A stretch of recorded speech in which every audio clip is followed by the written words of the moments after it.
Hello everyone, welcome back to my YouTube channel. So आज जो हम वीडियो डिस्कस करने वाले हैं 2023 physical education CBSE board paper. So instruction सारी वही सेम है जो मैं अपने वीडियोस में डालता हूँ। Section A B C D you will have total 5 section, 1 mark 2 mark 3 mark and 4 mark 5 mark questions. Okay, so पहले आप देखते हैं ऑब्जेक्टिव यहाँ पे क्या है। So you have one image, ये आसन है basically. So you have to identify the asana. So the right answer is bhujangasana. Okay, then you will have one question for visually impaired candidate also. Dash pose is like a cobra pose, so again the answer is bhujangasana. Okay, so next question is the traits like sadness, mood swing and emotional instability are related with. So basically question है big five theory से. Okay, so emotional instability, so answer will be neuroticism. So you have to select the keywords, कौन से keywords हैं, किससे related है. Okay, then third question again यहाँ पे क्या लिखा है, नॉट। यहाँ पे इन्होंने अंडरलाइन भी किया है और कैपिटल लेटर्स में भी लिखा है, not affecting the projectile trajectory. So the right answer is buoyant force. Okay, जो उसमें इन्वॉल्व नहीं होता है, ये वाटर में होता है। Rest gravity angle of release air resistance will be there.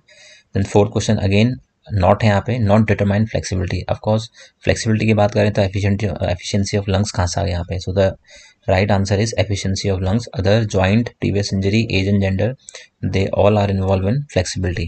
Next question is fartlek training use to develop endurance. Endurance को डेवलप करने क्या है, फार्टलेग ट्रेनिंग मेथड हमारे पास। ओके, स्ट्रेंथ को डेवलप करने के लिए we have isometric, tonic and kinetic exercise. Flexibility we have different types of methods. Okay, pin up technique method, ballistic method, stretch and hold method. Okay, then next question is which type of coordinative abilities required like games judo and wrestling. Judo wrestling में कौन सी coordinative ability लगेगी? The right answer is coupling ability. Basically उसमें हमें अपने body के जो movements हैं उनको देखना पड़ता है. Okay, then next question is ability to tolerate higher concentration of dash helping in improving endurance. ये एंड्योरेंस की बात कर रहा है तो किसको हमें टॉलरेट करना पड़ेगा? We have to tolerate lactic acid. जितना लैक्टिक एसिड टॉलरेट करोगे उतना ही ज़्यादा क्या होगा, आप लॉन्ग ड्यूरेशन तक you can do some activity. Okay, 8 question is centre of gravity is the average location of an object. जो सेंटर ऑफ ग्रेविटी है वो ऑब्जेक्ट के एवरेज कहाँ पे होती है, वो बेसिकली वो डिपेंड करता है वेट पे. सो बेसिक कहने का मतलब ये है कि जो ऑब्जेक्ट का वेट है उसका जो एवरेज लोकेशन है वहाँ पे क्या होगा, सेंटर ऑफ ग्रेविटी. सपोज हम लोग ह्यूमन बीइंग्स है तो हमारे जो एब्डोमेन एरिया है वो वहाँ पे होगा centre of gravity. If we are standing, अगर स्टैंडिंग की हम लोग बात कर रहे हैं तो. Okay, then next question we have assertion and reason question. So assertion is aggression is a part of human behavior. Of course aggression क्या है, वो human behavior का पार्ट है. And is necessary for individual. अगर आप sports के terms में देखोगे तो एग्रेशन बहुत इंपॉर्टेंट भी है. And struggle for higher achievement. अगर आप विराट कोहली का एग्जांपल लो तो वो कितना एग्रेसिव है, ऑस्ट्रेलिया टीम कितनी एग्रेसिव है, लेकिन उसके अचीवमेंट भी उतने हायर है. ओके, देन अभी जो रिसेंटली बीजी ट्रॉफी उसमें कॉन्टास को आपने देखा होगा तो उसने पहले मैच में एग्रेशन के साथ खेला भी और स्कोर भी किया. Okay, then reason aggression is inevitable and inseparable in sports activities. जो एग्रेशन है वो बहुत इंपॉर्टेंट एंड नेसेसरी है. Of course if you are talking about the related to sports, aggression is very important. Inseparable, आप उसको हटा नहीं सकते हो, तो ये दोनों ही सही है. So it means A and R true and R is the correct explanation of A. So the A is the right answer. Then next is role of water in human body, basically to regulate the body temperature. ठीक है, energy आपको कहीं और से मिलेगी, protect आपको जो आपके वाइटामिन्स है वो प्रोटेक्ट करेंगे डिजीज से. So the right answer is regulate body temperature. Then which of the following is water soluble. Vitamin B and C क्या किससे रिलेटेड हैं, वाटर सोल्यूबल से. बाकी आपके ए डी ई के हैं ये हमारे फैट सोल्यूबल है. ओके, अगेन यहाँ पे नॉट वाला क्वेश्चन आ रखा है, not use for cure asthma. कौन सा ऐसा आसन है which is not for asthma? So the right answer is Parvatasana. Okay, the next question is how many total matches will be played in knockout fixture of 19 teams. 19 teams है, knockout fixture है, काफ़ी बार बता रखा है मैंने. Formula is n-1 number of matches के लिए. तो n- मीन्स 19-1, तो 18 will be the answer. Knockout tournament is also known as elimination tournament. Knockout का जो अदर नेम है वो क्या है, एलिमिनेशन टूर्नामेंट. जो लीग टूर्नामेंट है उसका अदर नेम होता है राउंड रॉबिन टूर्नामेंट और बर्जर सिस्टम, जिसको हम लोग बोलते हैं. Okay, 15th question, objective question is first Deaf Olympics were organized in. So they were organized in 1924. Then you have match the following. First one is Knockney, which is also known as Gum Gum. Okay, GUM Gum. So this is the other name of Knockney. So the Knockney में क्या होता है basically, जहाँ पे नीज हमारे touch करेंगे. So it is in the third option, first का third. सो आप चेक कर सकते हो कि आपको सारा देखने की जरूरत भी नहीं है। अगर फर्स्ट में थर्ड आपने कहा देखना, खाली ऑप्शन ए में है, अगर किसी और ऑप्शन में तो आगे जा सकते थे। ओके, सो फिर भी हम लोग देख लेते हैं। Kyphosis basically increase exaggeration of backward curve, जो हमारे जो बैकवर्ड का कर्व आता है हमारे अपर बॉडी पार्ट में, उसमें काइफोसिस है। लोअर डोसेस आपके लंबर रीजन में basically. Okay, so inward curvature of the spine in the lumbar region, fourth option. Then bow legs again there is a wide gap between the knees, it means second option. Okay, 17th question is from test and measurement. So साइक हेलो India fitness test basically plate tapping test किस चीज़ के लिए होता है, basically to, ये छोटे बच्चों के लिए होता है from class 1 to 3rd, and to check the speed and coordination of the limb movement. So first answer is second. So first में सेकंड आपको ए ऑप्शन में भी है, बी में भी और डी में भी है, तो आप सेकंड के साथ भी जाइए। Pushup, pushup basically upper body strength के लिए होता है, बॉयज़ के लिए। Okay, so the answer is upper body strength first, so second is first, it means option A is correct. Okay, partial curl ये हमारे क्या है, एब्डोमिनल की स्ट्रेंथ के लिए, fourth answer. And modify pushup it is for girls for checking the upper body strength. Okay, मिना के, so beginning of menstrual period in women, जब वुमेन्स को फर्स्ट मेंस्ट्रुअल होगा तो उसको हम लोग मिना के बोलते हैं।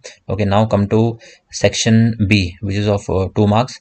सो briefly explain any 2 factors determining endurance. ये मैंने इसकी वीडियो बना भी रखी है पहले, और काफ़ी टाइम में बना भी रखी है, तो डिस्क्रिप्शन में आपके जो मोस्टली मैंने वीडियोस बना रखी हैं रिलेटेड, सो आपको डिस्क्रिप्शन में इनका लिंक मिल जाएगा। सो यहाँ पे बेसिकली पूछ रहा है कि briefly explain any 2 factors determining endurance, endurance को डिटरमाइन करने के लिए। So we have aerobic capacity, oxygen intake, uptake, oxygen transport, lactic acid tolerance, muscle composition, it means कौन सा फाइबर वहाँ पे काम करेंगे। So red fibre will work in endurance. तो इनमें से आप कोई भी ब्रीफली आपको एक्सप्लेन करना है, एक शॉर्ट में एक्सप्लेन करना है, तो वो बताना है।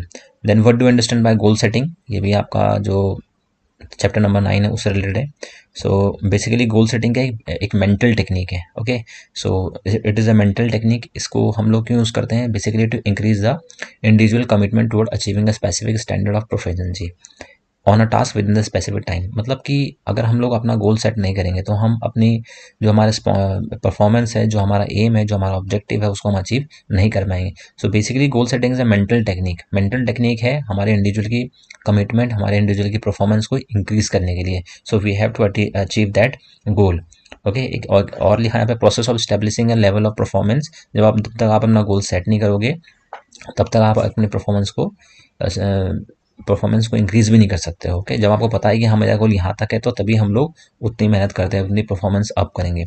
सो process of establishing a level of performance proficiency that should be reach with the prescribe time period is known as goal setting. तो गोल सेटिंग जो होगा आपका, इसका एक टाइम पीरियड भी होगा। ऐसा नहीं कि आपने गोल बना रखा उसका कोई टाइम पीरियड नहीं है। सो फ़ायदा नहीं है ऐसे गोल का। सो कुछ भी आप अपने वर्ड्स में इसको एक्सप्लेन कर सकते हो, ऐसा नहीं है। So next question is define flexibility, the range of movements of joints, list down 2 types. So we have 2 types of flexibility, active and passive. Active means and without any external help, and passive means with the help of external partner. Okay, then elucidate any 4 types of fracture, इसके ऊपर मैंने videos बना रखी हैं। 4 type fracture आप कुछ भी लिख सकते हो उसमें, ग्रीन स्टिक फ्रैक्चर है, कंपाउंड फ्रैक्चर है, कम्युनेटेड फ्रैक्चर है, सिंपल फ्रैक्चर है, ट्रांसवर्स फ्रैक्चर है, ऑब्लिक फ्रैक्चर है। इसकी भी वीडियो मैंने बना रखी है, डिस्क्रिप्शन में आपको लिंक मिल जाएगी। Then what is BMI, calculate the BMI of child whose weight is 72 and height is 1.68।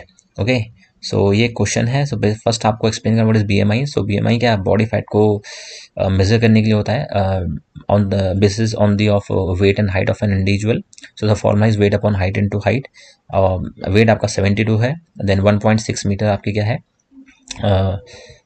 1.68 आपको मीटर्स में दे रखी है। तो कभी कभी ये सेंटीमीटर में होता है, we have to convert in metre, but this time they have given in metre. So आपको सॉल्व करना है, so the right answer will be 25.51।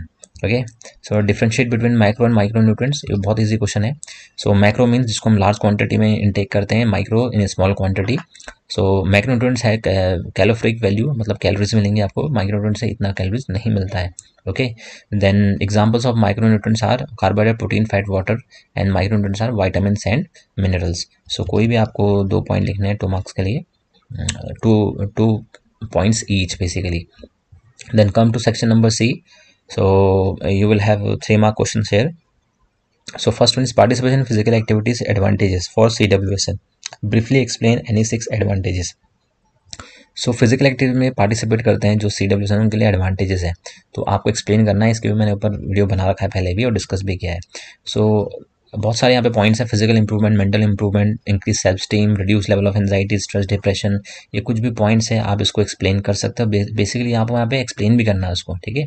So you have to explain, उसको अपने वर्ड्स में थोड़ा आपको एक्सप्लेन करना पड़ेगा। फिजिकल इंप्रूवमेंट कैसे होगा, ओके जब वो इन्वॉल्व होंगे फिजिकल में, तो कहीं ना कहीं उनके फिजिकल जो ऑर्गन्स हैं उन पर इम्पैक्ट पड़ेगा और उनकी एफिशिएंसी बढ़ेगी, माइंड उनका चलेगा, वो लीडरशिप क्वालिटीज़ आएंगी, कैप्टन बनेंगे, कैसे गोल करना है, कैसे बास्केट करनी है, ये सब चीज़ें। उनका सेल्फ कॉन्फिडेंस बढ़ेगा। अभी तक वो व्हील चेयर में थे, अब वो खेलने लग गए हैं, तो कहीं ना कहीं their confidence will boost up. तो ये चीज़ें आपको एक्सप्लेन करनी पड़ेंगी।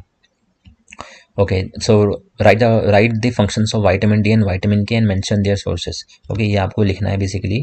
सो विटामिन डी के functions, absorption of calcium phosphorus, basically bones के लिए होता है ये। ओके हमारे बोन्स और टीथ को हेल्दी रखेगा। सोर्स कहाँ से है vitamin D? The biggest source is sunrise, milk, fish and liver oil. Again the function of vitamin K, basically it helps in the blood clotting, then enhances bone strength and health, facilitate energy production and then sources of vitamin K, green leafy vegetables और cabbage and milk. तो ये सब चीज़ें हैं, normal चीज़ें हैं, ये आप पढ़ते आ रहे हो। Okay then next is basically you have 5 questions in 6 question in section C, you have to attempt any 5. So briefly explain the functions of directing and controlling to organize the sports event. तो directing controlling के बारे में आपको लिखनी है basically. तो functions of sports management वहाँ पे आपके पास है। Direction means, directing means to provide the directions. So direction कौन प्रोवाइड करेगा? जो हमारा लीडर होगा, those who have leadership qualities. Okay so employees should aware about their duties and responsibilities. वो आपको डायरेक्शन तभी आप प्रोवाइड करोगे जब उनको पता होगी आपकी ये है। सुपरविजन एंड मोटिवेशन देखना उसमें, guiding, inspiring, instructing people. Okay so these points will come in directing. Then controlling, basically establishing standard, आपको स्टैंडर्ड सेट करना पड़ेगा। Okay so now basically you have to compare the actual performance of the plan performance. जो आपने planning करा है और जो actual performance है उनको कंपेयर करना पड़ेगा। अगर इस there is any difference then you have to tackle the situation. कैसे उसको अपने रूट पे लेके आना है, आगे करना है, वो आपको देखना पड़ेगा। Okay so involve imparting instruction to employees to common goal. तो आपको जो इंस्ट्रक्शन है एम्प्लॉयज़ को इम्पार्ट करने पड़ेंगे, कैसे आपको एक्चुअल परफॉर्मेंस को अचीव करना है। Okay so next question is how we can enhance this sport performance with the help of self talk and self esteem. ये भी एक इंपॉर्टेंट क्वेश्चन है चैप्टर नंबर 9 का। ओके सो आप अपनी स्पोर्ट परफॉर्मेंस कैसे इंक्रीज कर सकते हो with the help of self talk and self esteem। Self talk में जब हम लोग खुद से बात करते हैं, ठीक है, आपने देखा होगा बहुत सारे ऐसे प्लेयर्स होते हैं those who are talking with themselves. Sreesanth एक एग्जांपल है इसमें, ठीक है। और self esteem basically when you have confidence in your own abilities, तो आपको उनके बारे में लिखना है। तो सेल्फ esteem जब आप कॉन्फिडेंस आपका बढ़ता है तो नेगेटिव, आपके जो नेगेटिव थॉट्स हैं वो नहीं आएंगे या तो कंट्रोल में रहेंगे, सेल्फ कॉन्फिडेंस इंक्रीज होगा। आप अपने इमोशन को, एंजाइटी को, स्ट्रेस को कंट्रोल में रख सकते हो। ओके आपकी स्किल और अच्छे से आप परफॉर्म कर सकते हो, स्किल एक्विजिशन। देन डिसीजन बहुत अच्छे लोगे आप, चैलेंजेस को अच्छे तरह फेस करोगे। ऐसे ही आपको सेल्फ टॉक में भी है। सो जब आप खुद से बातें करते हो तो आपका जो माइंड है, जो मूड है, वो धीरे धीरे चेंज होगा, नेगेटिव से पॉजिटिव की तरफ आएगा। देन आप अपने एफर्ट्स हैं उसको कंट्रोल कर सकते हो कि हाँ मुझे ऐसे खेलना है, ऐसे नहीं खेलना है। आप your attention, your concentration will increase, it will improve, your performance will improve. Okay so these are the points which will come in the self talk and self esteem. Okay next is elucidate any 6 effect of exercise on muscular system. ये भी मैंने पहले भी discuss कर रखा है। Muscular system पे अगर आप एक्सरसाइज हो क्या इम्पैक्ट पड़ता है?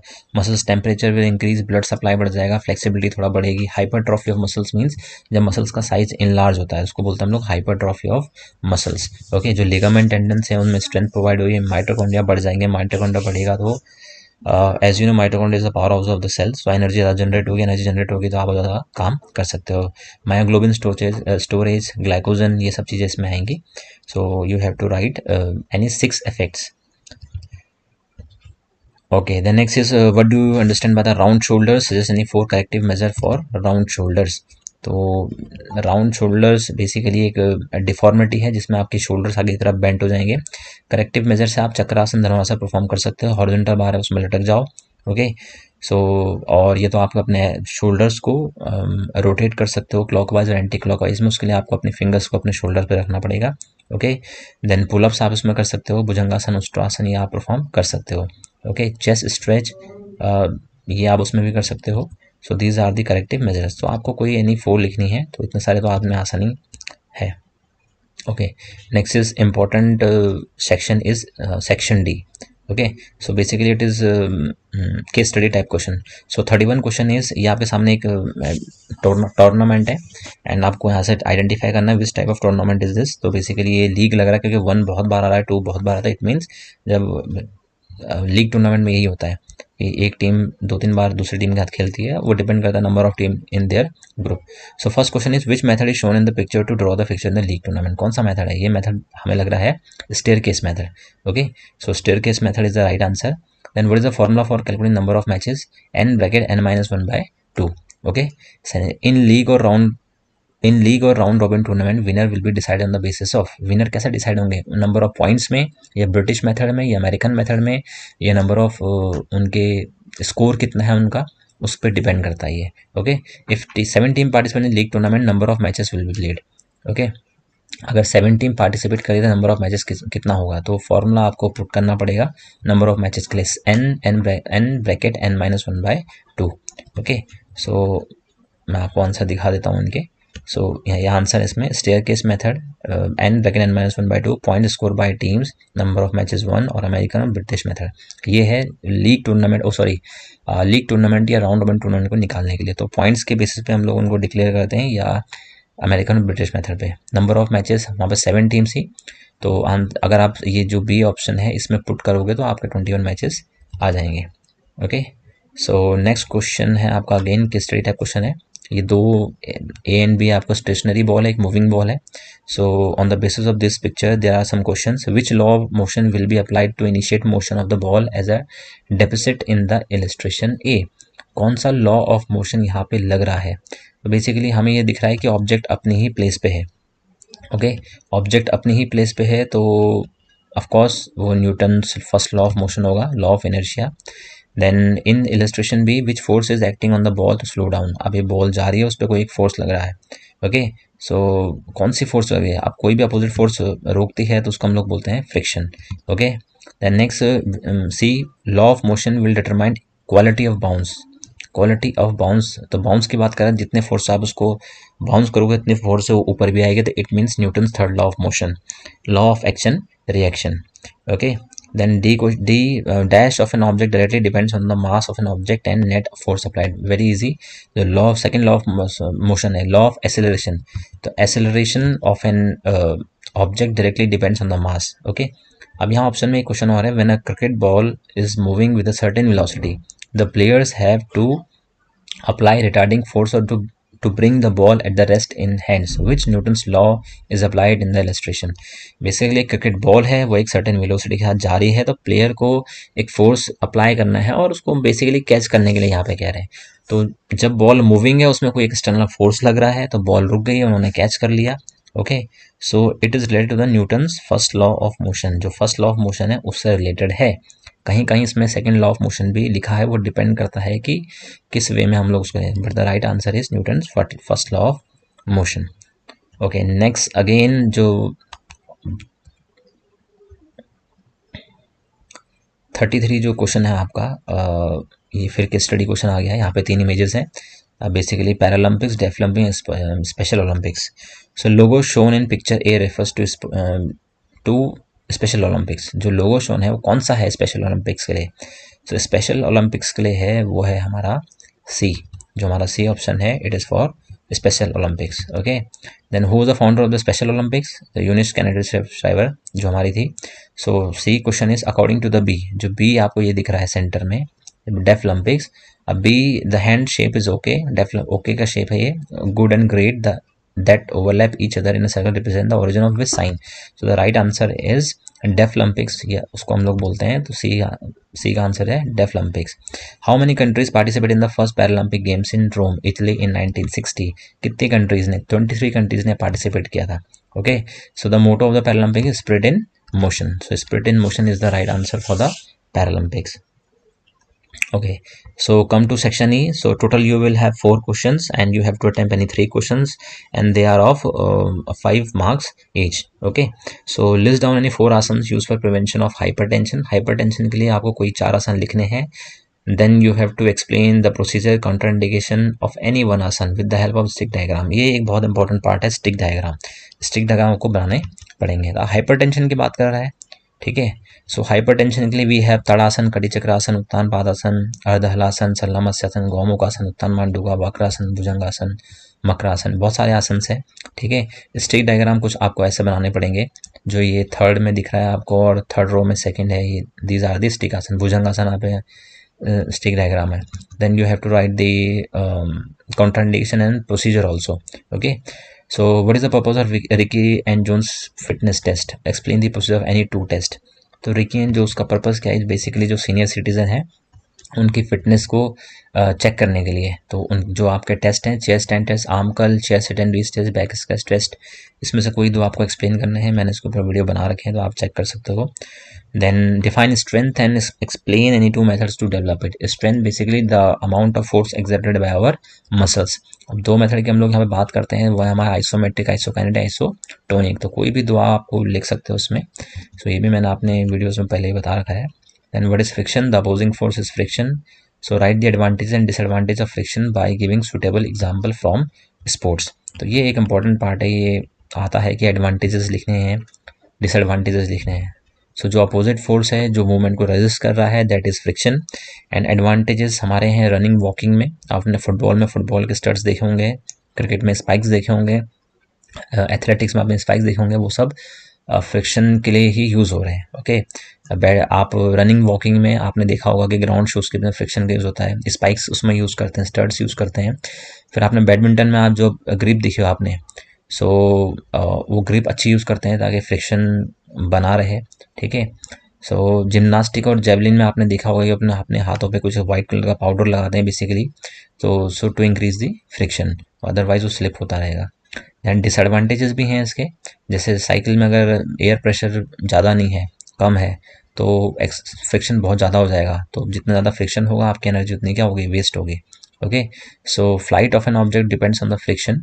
जैसे ज़्यादा एयर में है कोई अगर ऑब्जेक्ट जा रहा है तो वहाँ पे फ्रिक्शन ज़्यादा होगा. ओके, क्योंकि एयर रेजिस्टेंस वहाँ पे है.